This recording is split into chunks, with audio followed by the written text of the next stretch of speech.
España ha sido testigo de una sucesión de figuras que, envueltas en tramas de corrupción, han decidido desvelar secretos comprometedores, buscando ventajas judiciales o sacudiendo el tablero político.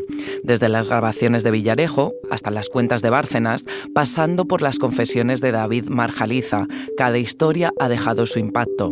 Ahora, el empresario Víctor de Aldama se une a esta lista. ¿En qué se diferencian sus revelaciones con las de sus predecesores en este particular club? Soy Marta Curiel. Hoy en El País, de Aldama, Marjaliza, Bárcenas. ¿Qué buscan los que tiran de la manta?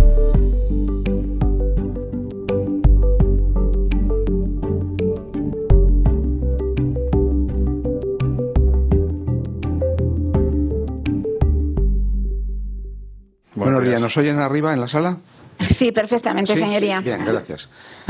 ¿Su nombre, por favor? Víctor Gonzalo, de Aldama Delgado.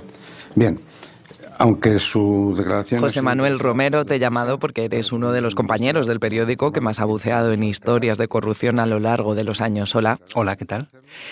¿Quién es Víctor de Aldama? Pues probablemente sea uno de los personajes que ahora recaban la atención de todo el mundo, porque de su testimonio ante el juez Ismael Moreno la pasada semana se han desprendido una serie de acusaciones tan graves contra el gobierno que pueden acabar tumbando al gobierno y provocando unas elecciones anticipadas, pero es un personaje muy conocido y muy poco conocido, las dos cosas a la vez. Es un empresario cuyos principales méritos son la intermediación entre otros empresarios. En principio no parece que sea un empresario que haga cosas ni que tenga contratado a mucho personal, sino que se dedica a la intermediación entre la administración pública y otros empresarios privados.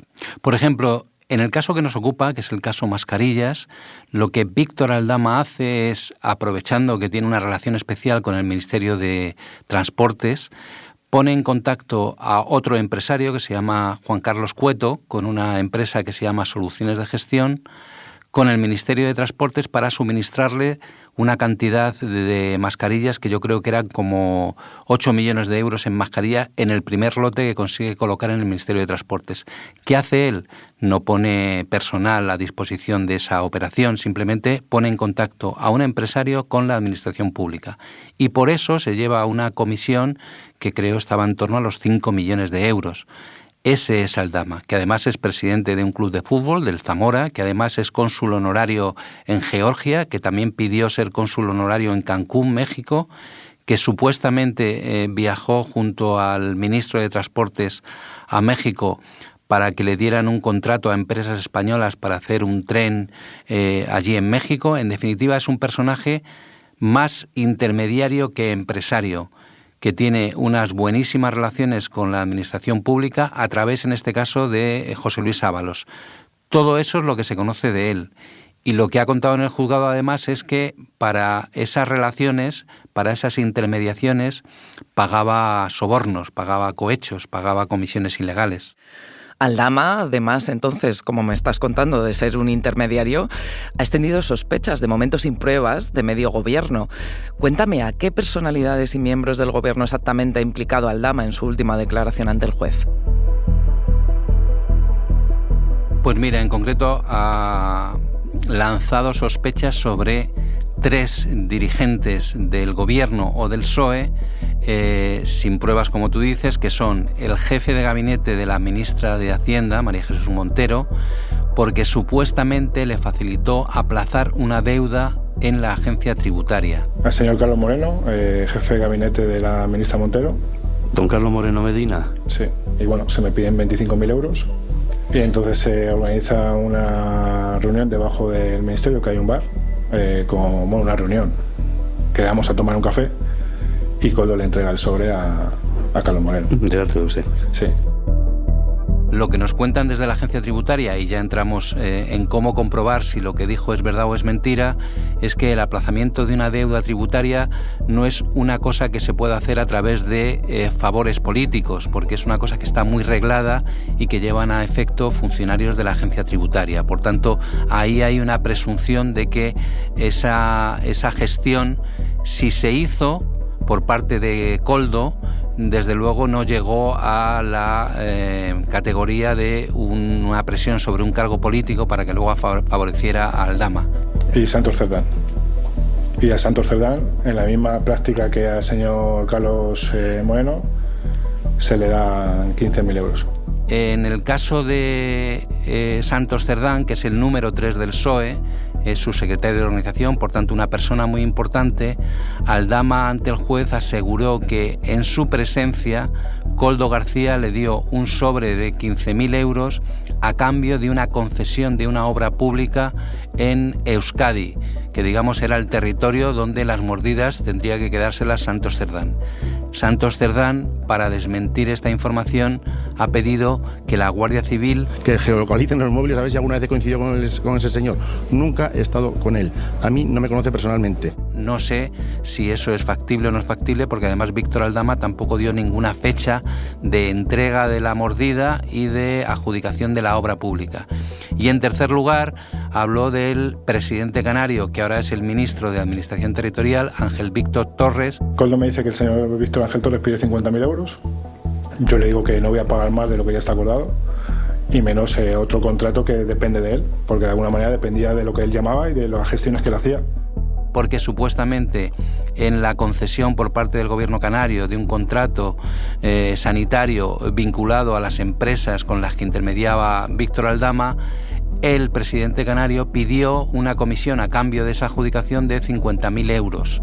El juez que investiga el caso Mascarillas, la única pregunta que le hizo durante la sesión a Víctor Aldama fue esa, que si realmente le había pagado ese dinero a Ángel Víctor Torres. Y Víctor Aldama dijo que no. Por tanto, de los tres, digamos, hay uno en la que no se llegó a pagar la mordida y los otros dos donde las pruebas de momento, digo de momento porque todavía hay pendiente un trabajo de la Guardia Civil, no existen las pruebas. Me hablas de Carlos Moreno, de Santos Cerdán, de Ángel Víctor Torres, también hay otros nombres, Teresa Rivera, Nadia Calviño... Sí, pero en el testimonio que presta Víctor Aldama ante el juez, todos estos nombres yo creo que los suelta como tinta de calamar para contar hasta qué punto él era capaz de llegar a ámbitos de poder muy elevados porque Koldo se lo facilitaba. Porque todas esas gestiones que habla con Nadia Calviño, con Teresa Rivera e incluso con Pedro Sánchez, el presidente del gobierno, no conducen a interpretar que se ha producido algo delictivo y, por tanto, lo mete dentro de su declaración, que es una declaración muy guionizada por parte de su abogado para conseguir un fin, en este caso la libertad, pero que no incorpora ningún elemento delictivo, insisto, ningún elemento escandaloso. Sí, pudo verse con Teresa Rivera o pudo acceder a Teresa Rivera, a Nadia Calviño o al propio presidente del gobierno, pero para cuestiones de pura diálogo, negociación, intermediación para algunos asuntos que no tendrían por qué ser ilegales. Ahora hablamos de esa estrategia judicial, pero dame un segundo, José Manuel, que enseguida volvemos.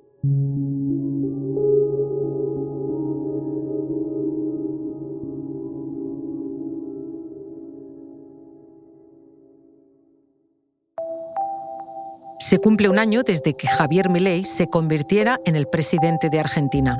Por ese motivo, Anfibia Podcast y El País Audio estrenan la segunda temporada de Sin Control, el universo de Javier Milei. Estamos haciendo el ajuste más grande no solo de la historia argentina, sino el ajuste más grande de la historia de la humanidad. Un podcast documental de 6 episodios para analizar los primeros meses de mandato del controvertido presidente. No hay plata. Ya disponible en todas las plataformas de audio.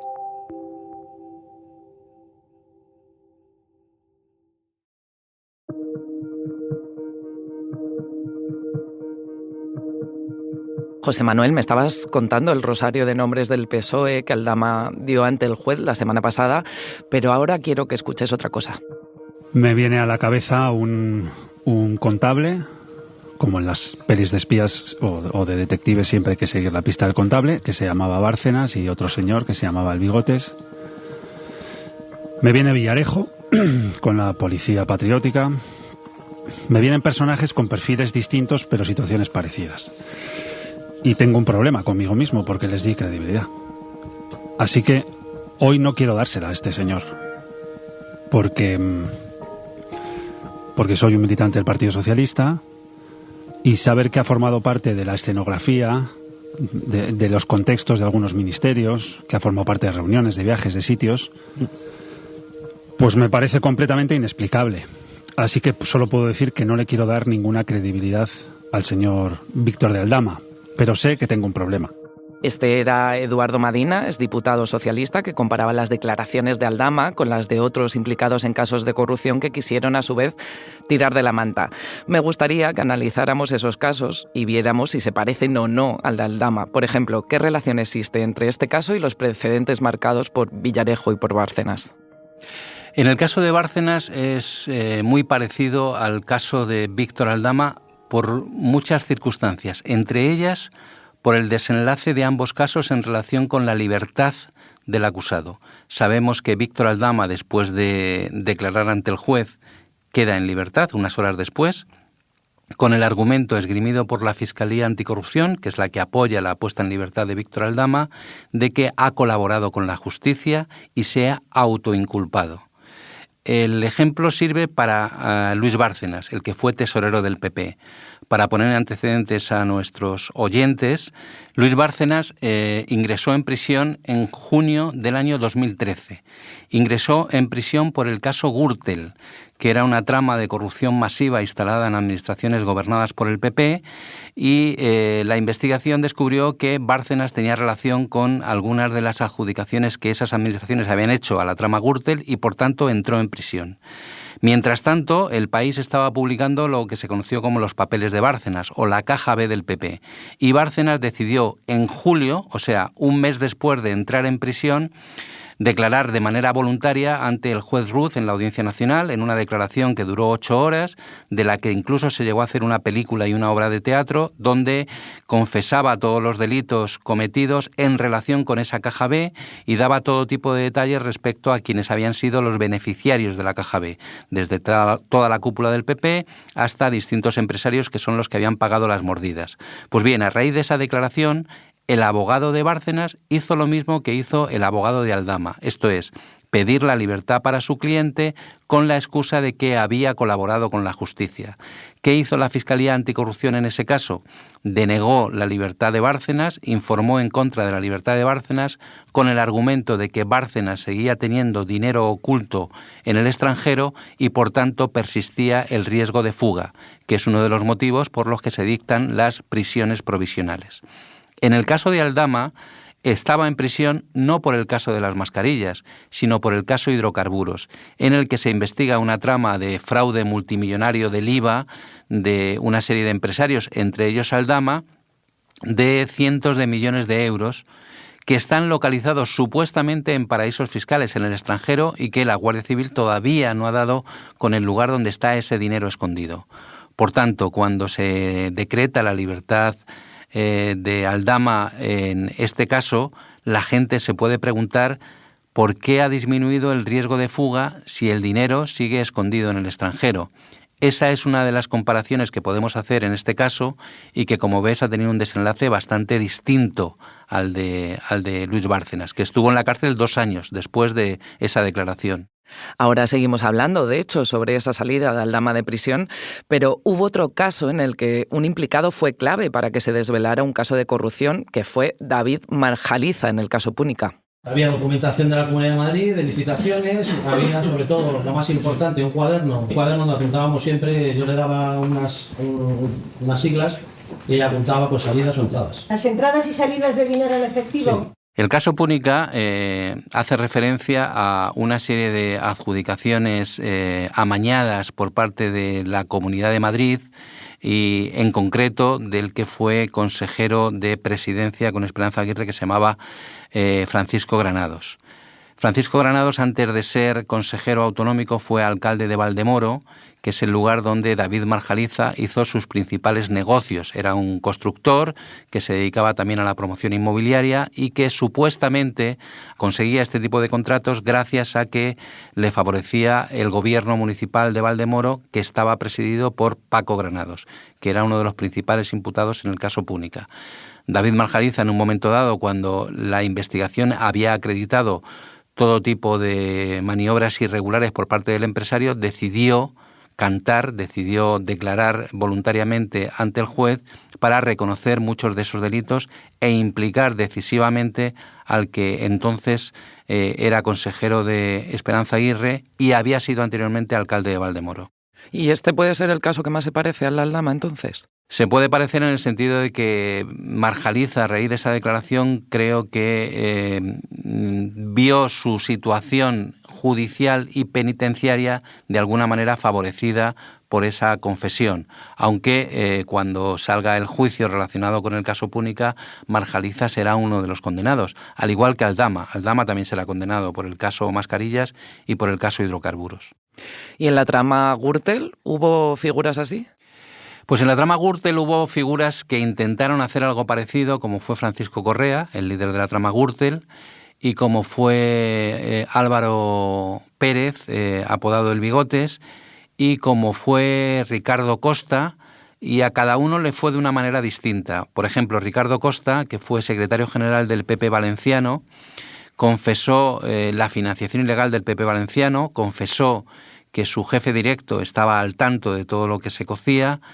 Eso le permitió rebajar en algún grado su pena de cárcel para no ingresar en prisión, pero toda su confesión no sirvió para que su jefe directo, que supuestamente es el que estaba informado de todo, que era Francisco Camps, que fue presidente de la Comunidad Valenciana, fuera ni siquiera imputado en las causas que se siguieron contra distintos dirigentes del PP valenciano.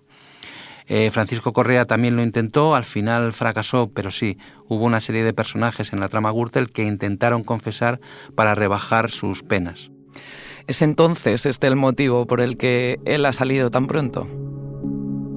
Pues sí. En principio no hay otro motivo que el aducido por la Fiscalía Anticorrupción. Hizo una nota a la Fiscalía Anticorrupción que, si queréis, si tenemos tiempo, os la puedo leer. Claro. Donde viene a decir algo así como que la excarcelación se debe exclusivamente al expreso reconocimiento que el investigado, o sea, Víctor Aldama, ha hecho de los delitos que se le imputan, a la aclaración de su mecánica comisiva, es una redacción un poco rara, pero es a la aclaración de cómo cometía estos delitos y a haber incluso reconocido la comisión de nuevos delitos, sin que en esta decisión, la excarcelación de Aldama, la Fiscalía haya valorado otros aspectos de su declaración. Esto es algo también importante porque lo que ocurrió en esa confesión es que automáticamente después de que la Fiscalía pidiera la libertad para Víctor de Aldama, algunos medios de comunicación interpretaron que ese movimiento de la Fiscalía significaba que le daban total credibilidad a lo que Víctor Aldama le había dicho al juez. Eso no es así.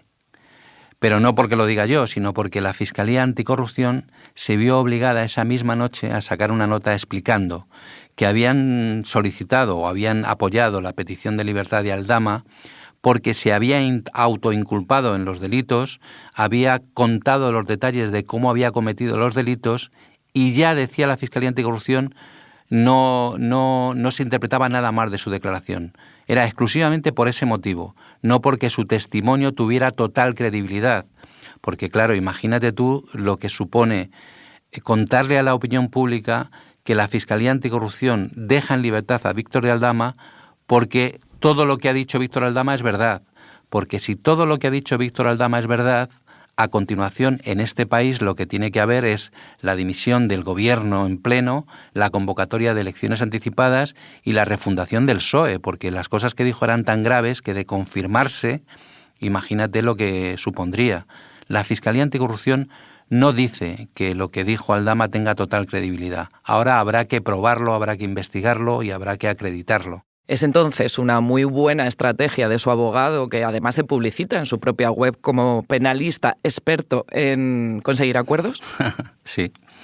Choclán es especialista en conseguir acuerdos y hay múltiples ejemplos de este tipo de acuerdos que ha alcanzado con personas muy mediáticas, políticos investigados por corrupción. Lo que ocurre es que aquí el acuerdo que consigue Choclán se ve favorecido por una decisión de la Fiscalía Anticorrupción que hay mucha gente que está poniendo en duda. La Fiscalía Anticorrupción, ante esta petición de libertad de Víctor Aldama, podía haber esgrimido lo mismo que esgrimió en el caso de Bárcenas. Oiga, está en la cárcel por el caso hidrocarburos, la declaración que ha hecho solo se refiere al caso mascarillas y, por tanto, el riesgo de fuga permanece porque en el caso hidrocarburos está en prisión porque supuestamente tiene grandes cantidades de dinero en el extranjero que no sabemos dónde está, ni él ha hecho ninguna declaración en el sentido de poder favorecer que lo descubramos y, por tanto, el riesgo de fuga sigue existiendo. Cuando El País intentó preguntar al fiscal anticorrupción por este detalle, no obtuvo ninguna respuesta.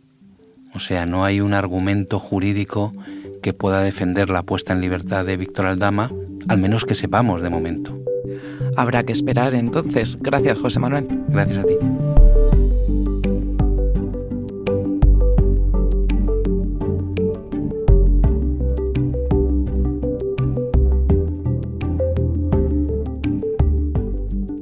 Este episodio lo ha realizado José Juan Morales. El diseño de sonido es de Nicolás Chabertidis, la edición de Ana Rivera y la dirección de Silvia Cruz La Peña. Yo soy Marta Curiel y esto ha sido Hoy en el País. Gracias por escuchar.